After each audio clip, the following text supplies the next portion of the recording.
Xo'sh, hammaga assalomu alaykum. Sizlar bilan yana Shermuh Fairwell gap, yana Shermuh FVJ akkauntda yana kundalik tahlilda ko'rishib turibmiz. Anchadan beri kundalik tahlil chiqarmadim, chunki hech kim qilsam bo'lmasa kerak. Endi shu chiqarmagan sababi trade qilmadim. Trade topa olmadim. Trade qiladigan kunim yo'q edi. Ya'ni bank holiday va news yo'q. News juda kuchli bo'lgan kunlarga to'g'ri keldi. Bugun trade'ni boshlaymiz. Juma kuni trade qilmadim. Payshanba kuni bir nechta stop losslar oldim. Psixologiya buzildi, shuni ko'rsatib o'tmoqchiman.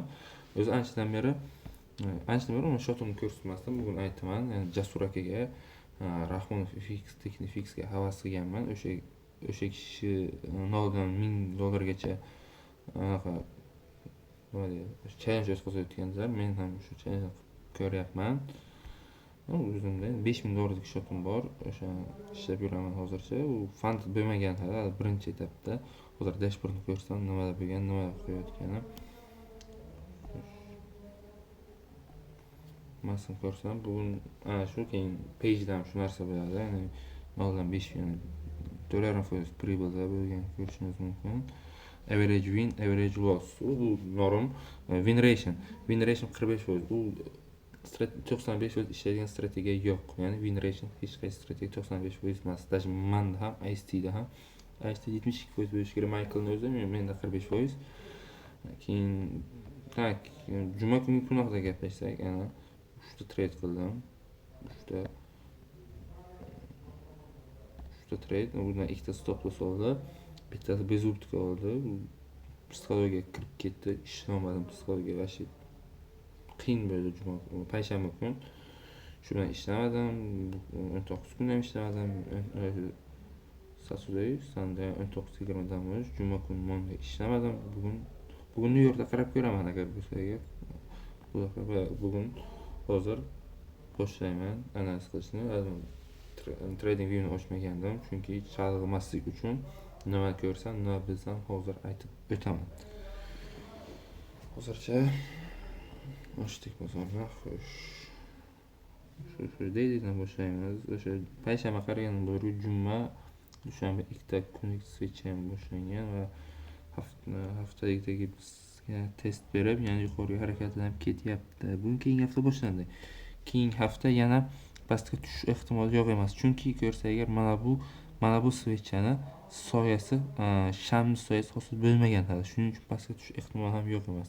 Lekin trend buy esdan chiqarmasligimiz kerak. Shu daily time frame. Daily time frame'da bugun katta ehtimol fairwellga hosil bo'ladi. Keyin ertangi kun esa shu fairwellga to'ldirib keyin chiqib berishi mumkin. Yo'q, shu fairwellga tushib, shu shu yerga tushib, u IFVga ishlab keyin qaytib tushishi mumkin. Soya hosil qilib, balkim chiqishi ham mumkin. Chiqishga ulgurmasa kerak, chunki haftalar yetmasligi ham mumkin. Shuni o'chiramiz. 4 soatlik market maker paymadi. Xuddi shuni saylar yechilgan va tepaga harakat boshlangan. Hozir ham mana bu fairwellga narxni ushlab turibdi. Bir necha marta test bergan bu fairwellga. Juda kuchli fairwellga hisoblanadi shuning uchun. Lekin diskount zonaga kelmaganligi uchun men hali ham savdoga kirmagan bo'lardim. Premium diskount tortdim. Mana buni bilan tortsagan bo'ladi menimcha, balki mana buni ham tortsagan bo'ladi. Uncha qiziq emas baribir bu yerda bu. Diskount kelmagan, men baribir diskountga kelishini, mana bu fairwellga kelishini kutgan bo'lardim. Endi men trade bilan shunday, har kim har xil ishlaydi. Mana shu fairwell men uchun aktualroq. 1 soatlik yutamiz. 1 soatlik time frame.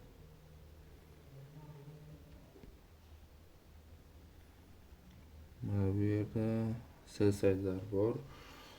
Bu bir-biriga juda yaqin saytlar, swing low'lar deyiladi bu, swing low nuqtalar. Ya'ni mana bu nuqta bilan mana bu nuqta swing low, bitta swing low bo'lishi kerak. Keyin bu nuqta bilan bu nuqta, agar mana shu nuqtalar esnekli bo'lmagan bo'lsa, shu swing low'larni olish ehtimoli juda katta. Men ham kutaman bu nuqta swing low'lar olinishini.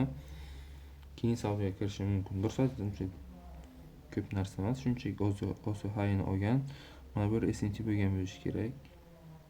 Mana shu nuqta bilan mana shu nuqta SMT bo'lgan bo'lishi kerak. Ikkita nuqta 5 minutga tushamiz. Xo'sh. 5 minutga tushsak mana bu nuqtani kutaman. Shu nuqtaga mana shu sell side'ni kutaman. Shu sell side'ga kelishigacha bo'lgan vaqtda ham sell ishlab olishi mumkinman.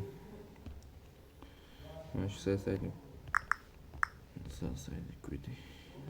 Настройкасini olibdi. Top right. Okay. Mana shu sell side'ni kutaman men. Bu 4 soatlik. Bu 15 minutlik shart emas. Ko'ramiz. Mana shu sell side'ni kutgandan keyin qo'tyapti. Mana shu sell side'ga kelgandan keyin narx shu yerdan reaksiya olib market maker buy model orqali yuqoriga chiqish. Agar New York sessiyasiga to'g'ri kelsa, New Yorkda harakat qilib ko'raman. Bir nima qilishga harakat qilaman, lekin bugun uncha trade, bugun ham deyman, natok trade qilmayman. Ertaga trade qilishga harakat qilaman. Full focusni trade'ga beraman erta. Indin kuni ham harakat qilaman, lekin erta men uchun aktualroq, muhimroq va chiroyli kun bo'lishini kutyapman. Kunlar 5 taqsimlasak, dushanba kuni accumulation, manipulation, distribution bo'lishi ham mumkin. Power of 3 kutishimiz ham mumkin. Hamma narsa bo'lishi mumkin bozorda. Lekin men uchun mana shu sell aktual. Shu yerga kelgandan keyin balkim 5 minut time frame tasdiqlar bilan savdo qilamiz. 5 minut uncha chiroyli price action emasligi mumkin. Bar shu sell chiroyli turibdi men uchun. SMT'ni shu yerda tekshirib olsak bo'ladi hozir. SMT'ni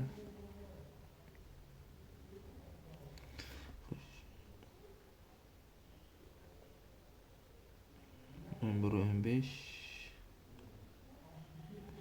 20.50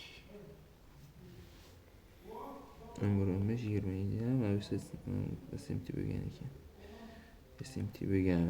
Bir SMT bor, keyin mana bu nuqta 20.50 bilan 0.40 bilan tekshirib olishimiz kerak.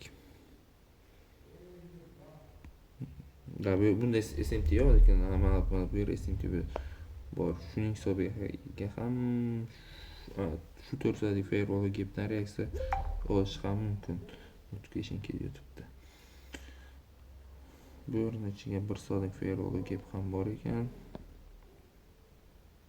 Baribir bizda buy side'lar aktual, chunki trade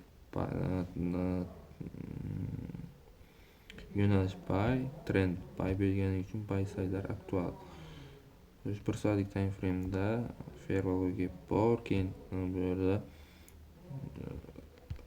aniq ham bor ekan. CIST nima derdi buni?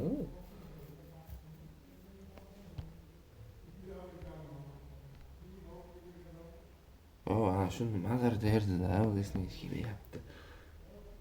Men buni juda ko'p ishlataman, hozir aytaman, hozir. Anaqa kelgan payt, trade kundalik tahlil bo'lgan payt esga kelmay qoladi.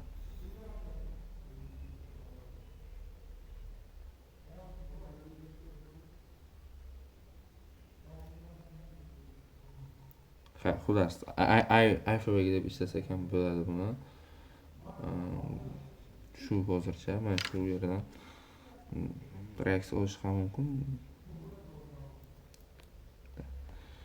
Mana shu nuqtadan buni mana bu yerga keltirib qo'ysa agar, mana shu nuqtadan reaksiya olish ham mumkin payga. Mana shu ham hal qiladi. Agar mana shu ham pastda yo'q bo'lsa, balkim buni IFV'ga deb ishlatishimiz ham mumkin. Vaqt ko'rsatadi. Kun davomida fikrlar bo'lsa agar Telegram va Instagram storylarda qo'yib boraman.